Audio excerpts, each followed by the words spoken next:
Good evening everyone! For today's video ay magluluto ako ng gisadong manok na may patatas at sayote. Kaya nga po marami yung manok ay nilagyan ko nga po ng dalawang klase ng gulay. Request nga ni mama na ako daw po yung magluto. So nag-isip nga po ako kasi kompleto kami ngayon. Ito yung dalawang anak ko na palaging wala. Nag-eskwela sa diet. Yung isa naman ay may trabaho na. Ayan, magluluto na nga po tayo. Ayan, pinirito ko nga po muna yung patatas. Prep, pag ako po yung nagluluto, ay hiwa-hiwalay na po yung mga naka-ready na nga po yung mga gagamitin ko.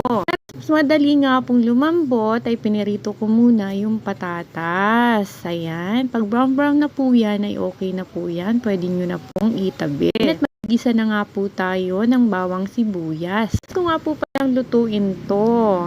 Ayan, at nagisa na nga po ako ng bawang sibuyas. At isusunod ko nga po yung kamatis. Hayaan lang po nating maluto yung kamatis kasama nung bawang at sibuyas. Nga po parang ang sarap nga po ng ginisa na may halong gulay. Recipe ko nga po pala ito. Ayan, kapag lutong Bicolana nga ay talaga namang napakasarap. Hilig din ako mag-explore ng mga bagong recipe. Kagisa na nga po ako ng bawang sibuyas at kamatis. Susunod ko na nga po yung manok. Ayan, igisa natin yung mabuti. Ayan po natin siyang kumulo at ilalagay ko na nga rin po yung durog na paminta.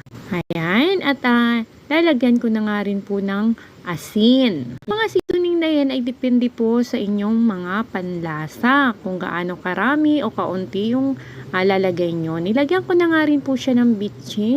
Lalagyan ko nga rin po siya ng magic sarap. Ayan, talaga namang masarap na siya dyan. At hayaan lang po natin siyang kumulo lang at para lumambot na po yung manok. Gawin po siya mabuti para sumiksik po yung lasa ng mga seasoning sa manok.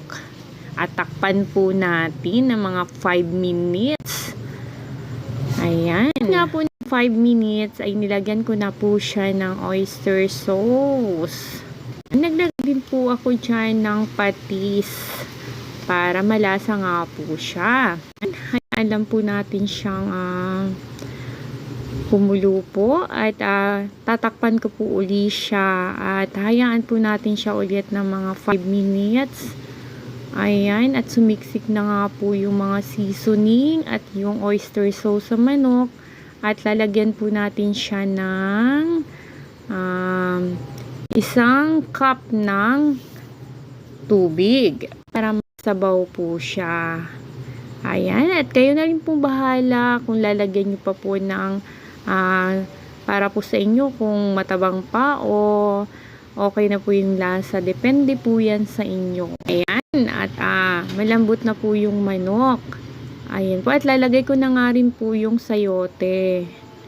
Ayan, isa-isa ko na nga pong ilagay sa kawali yung sayote. At malinis na po yan. Ito nang mabuti yung mga gulay na gagamitin ko. Lahat ng mga sangkap na gagamitin ko ay nilinisan ko na po katulad ng manok at ng mga gulay na ilalahok ko ay sinisigurado kong malinis. Ang ating mga kamay dapat ay malinis din po kapag tayo ay nagluluto. Siyempre, lalagyan natin ng sili, pampaalis ng lansa. Ayan, may isa pa nga po akong hindi pa nailalagay yung aking piniritong patatas para marami nga po siya at marami kami ngayon. Wala yung huling ilalagay ko kasi malambot na nga po siya. So, yan po yung huling ilalagay ko sa aking niluluto. Ayan, luto na po yung aking gisadong manok na may sayote at patatas. Siguradong nga po magugustuhan ito ng mga bata at may kunting sabaw po siya. Napakasarap po ng sabaw. Sarap po siya sa kanin. Ayan, luto na po. Ayan, sana may natutunan naman po kayong bagong recipe. Kaya lutuin nyo na rin po ito. Ano pong ulam nyo? Maraming salamat po sa panonood.